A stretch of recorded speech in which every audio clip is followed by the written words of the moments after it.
Hi, I'm Dr. Will Horton of the National Federation of Neurolinguistic Programming, and I'd like to wish you a Happy New Year. I just wanted to take a few minutes and send out a little video on New Year's resolutions. This is a time of year that we all seem to make resolutions for the upcoming year. You know, things that we want to accomplish and ways to do it. And in fact, for the next several weeks, I'm going to send out a video every week, which will show you techniques and tips to help you speed up your own personal change. Because I know many of you that subscribe to my lists are already change agents, therapists, hypnotists, NLPers, personal coaches. So my question always is who coaches the coach? So I'm going to give some tips and techniques for you to change over the next several weeks. But today I want to talk a little bit about resolutions. You know, why do we want to do this? What are some of the resolutions that you want? Well, I can already probably guarantee that some of the resolutions you want to make for this upcoming year were resolutions you made last year, but you didn't keep up with them. Why is that? Why is it by the middle of the month, most people's resolutions have gone up in flames? You know, today is New Year's Day. I forced myself to really push through and get a lot done today. Why? Because it was one of my driving forces to get this done. And I know in the next few weeks, all the health clubs are going to double their membership. But by the end of January, February, first part of March, 95% of those people will have already quit. Right? They say they want to change. It's their resolution maybe to lose weight or to get in shape, but they don't have a driving force. It's just something that they should do. It's not something that they have to do. So why do we want to do these things, especially those of us listening to this kind of motivational kind of thing? Well, we want to improve, and it's all about progress, to grow. You know, this is why we really want to do it. We don't have to worry about making changes because I guarantee you change is going to happen. If you mature, your body changes as you get older. You know, things hurt, things start to happen, things shift. You know, all this happens. Change happens. The economy changes, which changes our businesses. New inventions come along. You cannot not change. What we want to do is manage the change so we can become the kind of person that we really want to do. And so, what is it about these New Year's, resolutions that we want to make? Well, it means you want to resolve something. And what does it mean when you want to resolve something? It means it's a done deal. It means it's over. This is going to happen. When you resolve to do something, it's going to happen. I'll bet you've had things in your life where one day you went, that's it, no more, I'm done. Maybe it was smoking, maybe it was drinking, maybe it was something else, changing your diet, but you changed. At that moment, you changed. You were resolute. And what caused that? Emotion. When we start to make these New Year's resolutions, what everybody forget is to add the emotions. We do the wish list, the coulda, woulda, shouldas. Maybe I should do this and that. There's no emotion there. When you tie in that driving emotion, then it begins to drive a compelling vision. If you have a strong enough why to do this stuff, then you will accomplish it. Because that emotion adds the why. Why do I want to get in shape? Why do I want to lose weight? Why do I want to make more money? Then it's the emotional intensity that will drive you through. That will get you up in the morning to put on your workout clothes, to go work out before you go to work, because you know you probably won't make it after work. You know, it will give you that resolution to skip that extra fat meal that everybody at the office is having, right? So why do we do this, right? Why is this seems to be more prevalent today than any other day of the year? I'm a firm believer that you can change your life anytime.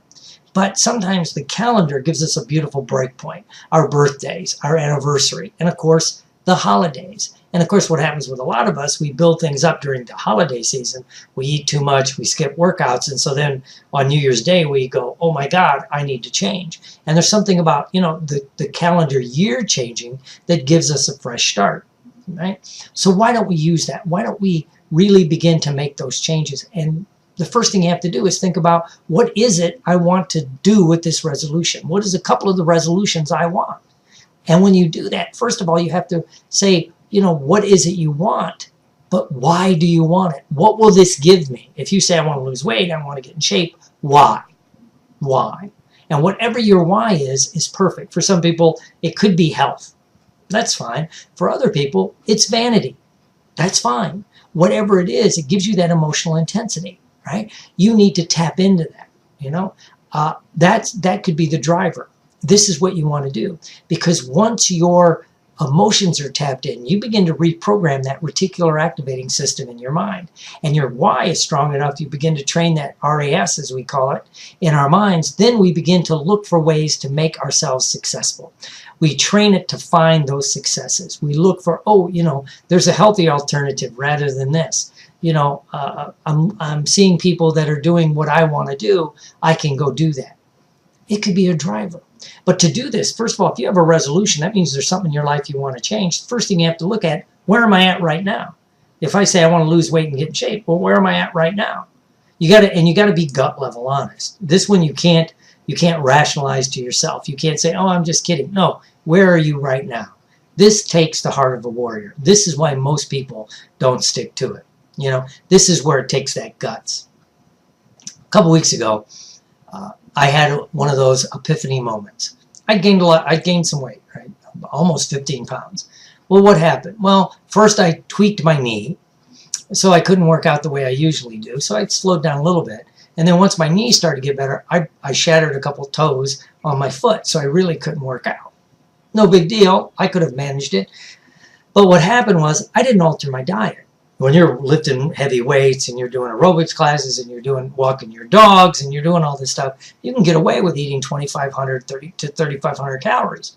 But suddenly, the exercise level dropped off to almost nothing, but my caloric intake stayed high. And of course, the result was I gained all this weight, right? But then I started to rationalize it. Well, I'm not that fat, I still have some clothes I can squeeze into. Some of my clothes are a little older. Maybe I need to upgrade my wardrobe, which meant I was going to go buy fat clothes, as I would call them, right? So I had to look in the mirror and go, what are you doing? It was a moment of truth. What was it, that I was doing? And then I had to take stock of it and admit I did it. No one else did it. I was the one that was eating the extra pizza. I was the one not working out. Yes, I had some excuses. I really had no reason. I could have lowered my, how much food I was eating when I knew I couldn't work out, right? And then I could have upped my workouts as I got better rather than just kind of beginning to, as I'd say when I went to the gym and the health club, working my mandible just talking about it, right?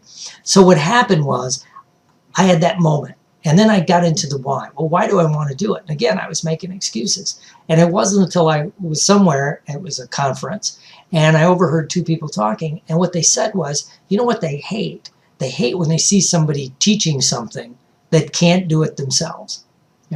They weren't really talking to me. They were talking about somebody that was teaching practice building or a prosperity mindset, and they were broke. But the message rang true to me.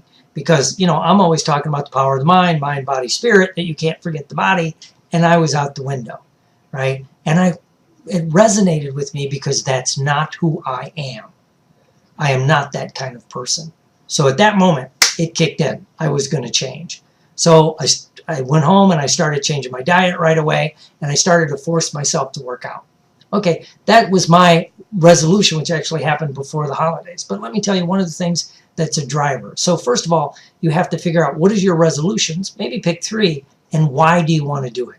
What's your compelling vision? What will this change give you? Now, once you have that, then you begin that emotional intensity. And you got to make that emotion strong. Make it strong. And then it'll help drive you through, like I say, to get you out of bed in the morning, maybe get you to stay up a little late at night, get you to do whatever it is. I remember doing this with someone, and theirs was to write a book. Well, they found they could write better when the house was quiet, so they either had to get up really early in the morning before everybody in their house got up, or stay up later at night, right? And they tried both, and they were actually more of a night owl, and as soon as everybody went to bed, they would sit and write for 45 minutes. They got their book done. They had a strong enough why, and her why was to see her book with the title and her name on it. That drove her through those nights of going, oh, I'm a little tired, I'm going to skip it. Just like your why, if it's to get in shape, might get you out of bed in the morning to get you moving. And to do this, you have to raise your standards. One of the problems that we do is we lower our standards to fit where we're at rather than make the changes to maintain our standards. If you raise your standards, you're going to raise your play. When you watch athletes, they go from high school to college, they have to raise their standards. People are much better in college than they are in high school. You could be the best thing your high school's ever seen, and you're mediocre in college. Well, when you get to college, you could be really great, but when you get to the pros, whether it's football, baseball, basketball, whatever it is, the skill level's out of this world. You have to keep raising your standards. And few people do that. We keep lowering our standards. I remember one time hearing someone talk about why was it that when they were in the Marine Corps, they had super high physical fitness standards. They were fit, because it's the Corps. They work out a lot. He goes, but I work out on my own. I'd go off on leave. One time he said I had a 30-day leave. I still got up every day, ran whatever it was he ran, did some exercises every day because he knew he had to. And he goes, well, what happened to me? Am I weak-willed? Am I lazy? What am I? And we started talking. I said, well, really what it was, you had a group of people you were hanging out with, your brothers in the Corps, that your standard was here. You needed to hit that standard. You will raise your standards to the group that you're hanging out with the most, your peer group, the people that are important to you. And by the way, an aside, it may or may not be your family. Sometimes our families aren't our best peer group. But, you're in the Corps, you're in the Ranger unit, you're a SEAL, you have a different standard. And then once he left the Corps, no one else had that kind of standard. He said he got a really good job. He was a construction guy. Most of the guys, as soon as work was over, they just wanted to go kick back, have a couple beers, eat a pizza, right? And the work was pretty hard, but they didn't have the standard to work out. And once we started talking, I said, maybe you need a new group to hang out with. Maybe you can at work, but what about afterwards? Well, of course, he made some changes, and what happened was he found some guys he was working with that he didn't know that well that were athletes, that were working out. Some of them get up and run before they went to the job site. Some of them would leave the job site and go work out. Well, guess what? He changed his peer group. He changed his standards. He raised his standards, and he got back into shape. So you have to look at not just where you are in this situation. If you're trying to make a resolution, like I said, you have to figure out where am I at, take responsibility, because if you don't know where you're at, it's really hard to map out where you want to go. And then you have to look at who am I hanging out with the most, because some people call it the law of averages. If you look at the 5 people you hang out with the most, you're in the average of that group, and that will be, they say in your financial situation, but also in things like your physical fitness situation, your happiness quotient, your relationship. If you're hanging out with people that are happily married, if you're in a relationship, your relationship's probably going to be better than if you're married and you're hanging out with single people. We always intuitive this stuff, but now we can make it real. So you have to look at your resolutions. Why do you want to do it? What's your driving force? Why? And which will give you the hows will begin to fall into place. And then look at your group. Don't judge them. Just say, maybe it's time to change. Because what will happen if you change your standards, if you up your standards, your group will change, or you'll naturally be driven to a new group. In the recovery world, it's one of the reasons 12-step kind of programs are so successful is if you're in the group, that becomes your standard. And if that group you're in, standard is sobriety and clean time, it's going to help drive it up. So your assignment this week on your resolution, if you want to join me on this New Year's challenge, is pick 3 or 4 things that you want to change, and why do you want to do it? Are you resolute about it? Do you have a strong enough emotional connection with it to really make it go? And then look at your group. Maybe you need to change the group.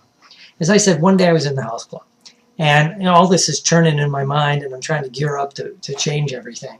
Started changing my diet. But then what happened is I was at the club, and I saw a gentleman, bodybuilder, really looked like world-class kind of bodybuilder.